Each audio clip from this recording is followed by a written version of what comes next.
ಲಿಂಗಾಯತರ ವಿಚಾರದಲ್ಲಿ ನಿಮ್ಮನ್ನು ನೋಡಿ, ನಾನು ಇಷ್ಟ ಹೇಳೋದು, ನಾನು ಉಳಿದವ್ರು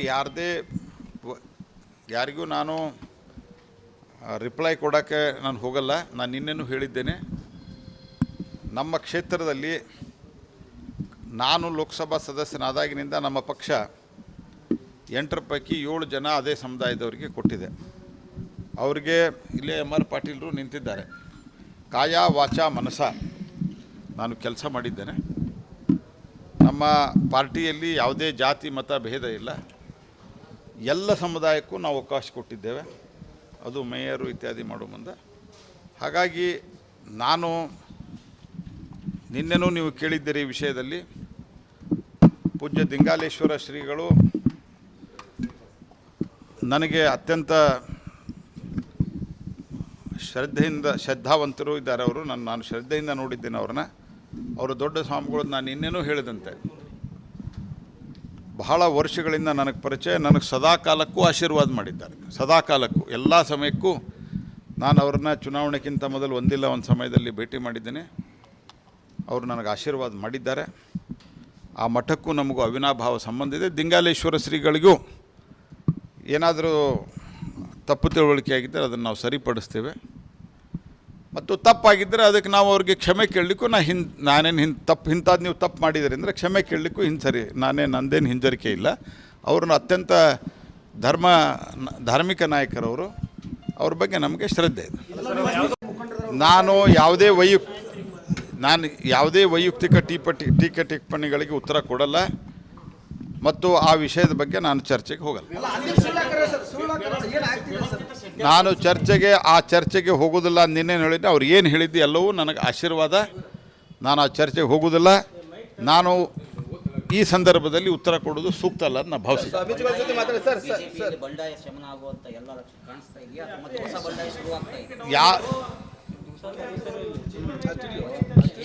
ಕೆಲವು ಕ್ಷೇತ್ರಗಳಲ್ಲಿ ಏನೋ ಭಾರತೀಯ ಜನತಾ ಪಾರ್ಟಿಯಲ್ಲಿ ಒಂದಿಷ್ಟು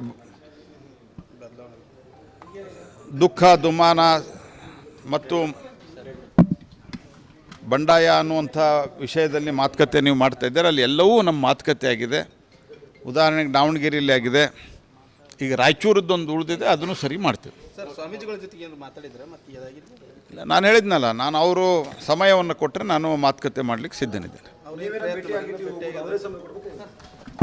ಲಿಂಗಾಯತರ ವಿಚಾರದಲ್ಲಿ ನಿಮ್ಮನ್ನು ನೋಡಿ, ನಾನು ಇಷ್ಟ ಹೇಳೋದು, ನಾನು ಉಳಿದವ್ರು ಯಾರಿಗೂ ನಾನು ರಿಪ್ಲೈ ಕೊಡೋಕ್ಕೆ ನಾನು ಹೋಗಲ್ಲ. ನಾನು ನಿನ್ನೆನೂ ಹೇಳಿದ್ದೇನೆ, ನಮ್ಮ ಕ್ಷೇತ್ರದಲ್ಲಿ ನಾನು ಲೋಕಸಭಾ ಸದಸ್ಯನಾದಾಗಿನಿಂದ ನಮ್ಮ ಪಕ್ಷ 8 ಪೈಕಿ 7 ಜನ ಅದೇ ಸಮುದಾಯದವರಿಗೆ ಕೊಟ್ಟಿದೆ. ಅವರಿಗೆ ಇಲ್ಲೇ MR ಪಾಟೀಲರು ನಿಂತಿದ್ದಾರೆ. ಕಾಯ ವಾಚ ಮನಸ ನಾನು ಕೆಲಸ ಮಾಡಿದ್ದೇನೆ. ನಮ್ಮ ಪಾರ್ಟಿಯಲ್ಲಿ ಯಾವುದೇ ಜಾತಿ ಮತ ಭೇದ ಇಲ್ಲ, ಎಲ್ಲ ಸಮುದಾಯಕ್ಕೂ ನಾವು ಅವಕಾಶ ಕೊಟ್ಟಿದ್ದೇವೆ, ಅದು ಮೇಯರು ಇತ್ಯಾದಿ ಮಾಡೋ ಮುಂದೆ. ಹಾಗಾಗಿ ನಾನು ನಿನ್ನೆನೂ ನೀವು ಕೇಳಿದ್ದೀರಿ ಈ ವಿಷಯದಲ್ಲಿ, ಪೂಜ್ಯ ದಿಂಗಾಲೇಶ್ವರ ಶ್ರೀಗಳು ನನಗೆ ಅತ್ಯಂತ ಶ್ರದ್ಧಾವಂತರು ಇದ್ದಾರೆ. ಅವರು ನಾನು ಶ್ರದ್ಧೆಯಿಂದ ನೋಡಿದ್ದೇನೆ ಅವ್ರನ್ನ. ಅವರು ದೊಡ್ಡ ಸ್ವಾಮಿಗಳು. ನಾನು ನಿನ್ನೆನೂ ಹೇಳಿದಂತೆ ಬಹಳ ವರ್ಷಗಳಿಂದ ನನಗೆ ಪರಿಚಯ, ನನಗೆ ಸದಾಕಾಲಕ್ಕೂ ಆಶೀರ್ವಾದ ಮಾಡಿದ್ದಾರೆ. ಸದಾಕಾಲಕ್ಕೂ ಎಲ್ಲ ಸಮಯಕ್ಕೂ ನಾನು ಅವ್ರನ್ನ ಚುನಾವಣೆಗಿಂತ ಮೊದಲು ಒಂದಿಲ್ಲ ಒಂದು ಸಮಯದಲ್ಲಿ ಭೇಟಿ ಮಾಡಿದ್ದೇನೆ. ಅವರು ನನಗೆ ಆಶೀರ್ವಾದ ಮಾಡಿದ್ದಾರೆ. ಆ ಮಠಕ್ಕೂ ನಮಗೂ ಅವಿನಾಭಾವ ಸಂಬಂಧ ಇದೆ. ದಿಂಗಾಲೇಶ್ವರ ಶ್ರೀಗಳಿಗೂ ಏನಾದರೂ ತಪ್ಪು ತಿಳುವಳಿಕೆ ಆಗಿದ್ದರೆ ಅದನ್ನು ನಾವು ಸರಿಪಡಿಸ್ತೇವೆ, ಮತ್ತು ತಪ್ಪಾಗಿದ್ದರೆ ಅದಕ್ಕೆ ನಾವು ಅವ್ರಿಗೆ ಕ್ಷಮೆ ಕೇಳಲಿಕ್ಕೂ ನಾನೇನು ಇಂಥದ್ದು ನೀವು ತಪ್ಪು ಮಾಡಿದ್ದೀರಿ ಅಂದರೆ ಕ್ಷಮೆ ಕೇಳಲಿಕ್ಕೂ ನಂದೇನು ಹಿಂಜರಿಕೆ ಇಲ್ಲ. ಅವ್ರನ್ನ ಅತ್ಯಂತ ಧಾರ್ಮಿಕ ನಾಯಕರವರು, ಅವ್ರ ಬಗ್ಗೆ ನಮಗೆ ಶ್ರದ್ಧೆ ಇದೆ. ನಾನು ಯಾವುದೇ ವೈಯಕ್ತಿಕ ಟೀಕೆ ಟಿಪ್ಪಣಿಗಳಿಗೆ ಉತ್ತರ ಕೊಡಲ್ಲ, ಮತ್ತು ಆ ವಿಷಯದ ಬಗ್ಗೆ ನಾನು ಚರ್ಚೆಗೆ ಹೋಗಲ್ಲ.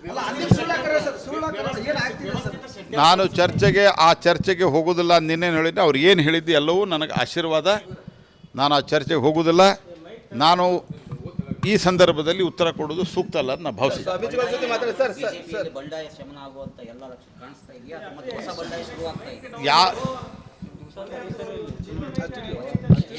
ಕೆಲವು ಕ್ಷೇತ್ರಗಳಲ್ಲಿ ಏನು ಭಾರತೀಯ ಜನತಾ ಪಾರ್ಟಿಯಲ್ಲಿ ಒಂದಿಷ್ಟು ದುಃಖ ದುಮ್ಮಾನ ಮತ್ತು ಬಂಡಾಯ ಅನ್ನುವಂಥ ವಿಷಯದಲ್ಲಿ ಮಾತುಕತೆ ನೀವು ಮಾಡ್ತಾ ಇದ್ದಾರೆ. ಅಲ್ಲಿ ಎಲ್ಲವೂ ನಮ್ಮ ಮಾತುಕತೆ ಆಗಿದೆ. ಉದಾಹರಣೆಗೆ ದಾವಣಗೆರೆಯಲ್ಲಿ ಆಗಿದೆ. ಈಗ ರಾಯಚೂರದ್ದೊಂದು ಉಳಿದಿದೆ, ಅದನ್ನು ಸರಿ ಮಾಡ್ತೀವಿ. ಸರ್, ಸ್ವಾಮೀಜಿಗಳ ಜೊತೆಗೆ ಏನು ಮಾತಾಡಿದ್ರೆ ಮತ್ತೆ ಏನಾಗಿತ್ತು? ಇಲ್ಲ, ನಾನು ಹೇಳಿದ್ನಲ್ಲ, ನಾನು ಅವರು ಸಮಯವನ್ನು ಕೊಟ್ಟರೆ ನಾನು ಮಾತುಕತೆ ಮಾಡಲಿಕ್ಕೆ ಸಿದ್ಧನಿದ್ದೇನೆ. ನಮ್ಮನ್ನು ಬೆಳೆಸಿದವರು ಪ್ರಹ್ಲಾದ್ ಜೋಶಿ ಅವರು 8ರೊಳಗೆ 7 ಕ್ಷೇತ್ರ ಲಿಂಗಾಯತರಿಗೆ ಟಿಕೆಟ್ ಕೊಟ್ರ. ಎಲ್ಲ ಸಮುದಾಯಗಳನ್ನ ಪ್ರೀತಿಯಿಂದ ನೋಡ್ಕೊಳ್ಳುವಂಥ ನಾಯಕರು ಪ್ರಹ್ಲಾದ್ ಜೋಶಿ ಅವರು. ಸ್ವತಃ ನಾನು ನನ್ನ MLA ಮಾಡ್ಬೇಕಂದ್ರೆ ನನ್ನ ಬೆಳೆಸೋಕೆ ಕಾರಣೀಭೂತರಾದಂಥವ್ರು ಪ್ರಹ್ಲಾದ್ ಜೋಶಿ ಅವರು. ಅವ್ರಿಗೇನಾರ ತಪ್ಪು ತಿಳುವಳಿಕೆ ಪೂಜ್ಯರಲ್ಲಾಗಿದ್ದರೆ ನಾವು ಅವ್ರ ಮನವರಿಕೆ ಮಾಡಿಕೊಡುವಂಥ ಕೆಲಸ ನಾವು ಮಾಡ್ತೀವಿ. ಅಲ್ಲ, ಸ್ವಾಮೀಜಿಗಳು ನಮ್ಮ ಭಾಗದ ದೊಡ್ಡ ಲಿಂಗಾಯತ ಪಂಚಮಸಾಲಿ ಒಗ್ಗಟ್ಟಿನಿಂದ ಎಲ್ಲ ಇದು ಮಾಡ್ತಾರೆ. ಅದು ಬೆಳೆದವ್ರಿಗೆ ಈ ಲಿಂಗಾಯತರಿಗೆ ಅನ್ಯಾಯ ಆಗಿದೆ ಅಂತ ಆರೋಪ ಮಾಡಿದ್ ನೀವು ಅವರು ಸಮರ್ಥನೆ ಮಾಡ್ಕೊಳ್ತಿಲ್ಲ ಅಂತೇಳಿ. ಸಮರ್ಥನೆ ಎಲ್ಲ ಪೂಜ್ಯರವರು ನಮ್ಮ ಧರ್ಮಗುರುಗಳು, ಅವ್ರಿಗೂ ಕೂಡ ನಾವು ಆಶೀರ್ವಾದ ತಗೊಳ್ಳೋ ಮೂಲಕ ಅವ್ರಿಗೇನು ತಪ್ಪು ಗ್ರಹಿಕೆ ಆಗಿದ್ದರೆ ನಾವು ಕುಂತು ಪೂಜ್ಯರ ಅಜ್ಜಾರಿಗೆ ನಾವು ನೋಡ್ರಿ ಮನವಿ ಮಾಡ್ಕೊತೇವೆ, ತಮ್ಮ ಮುಖಾಂತರ ಮನವಿ ಮಾಡ್ಕೊತೇವೆ. ಅಜ್ಜಾರು ಕರೆದ್ರೆ ಹೋಗಿ ಮಾತಾಡ್ತೇವೆ. ಪ್ರಹ್ಲಾದ್ ಜೋಶಿ ಅವ್ರನ್ನ ಟಾರ್ಗೆಟ್ ಮಾಡಲಾಗ್ತಾ ಇದೆಯಾ ಉದ್ದೇಶಪೂರ್ವಕವಾಗಿ? ಇಲ್ಲ, ಅವ್ರಿಗೆ ಪಾಪ ಅವ್ರಿಗೆ ತಪ್ಪು ತಿಳುವಳಿಕೆ ಏನಾರ ಪ್ರಹ್ಲಾದ್ ಜೋಶಿ ಅವ್ರ ಬಗ್ಗೆ ಆಗಿದ್ರು ಕೂಡ ನಾವೆಲ್ಲ ಲಿಂಗಾಯತರು ನಮ್ಮನ್ನು ಬೇಯಿಸ್ತಾರೆ. ಅವರಿಂದ ಯಾರಿಗೇ ಒಂದು ಸಮಾಜಕ್ಕೂ ಕೂಡ ಅನ್ಯಾಯ ಆಗಿಲ್ಲ. ತಮ್ಮಲ್ಲಿ ಏನು ತಪ್ಪು ಗ್ರಹಿಕೆ ಆಗಿದ್ರೆ ನಾವು ಹೋಗಿ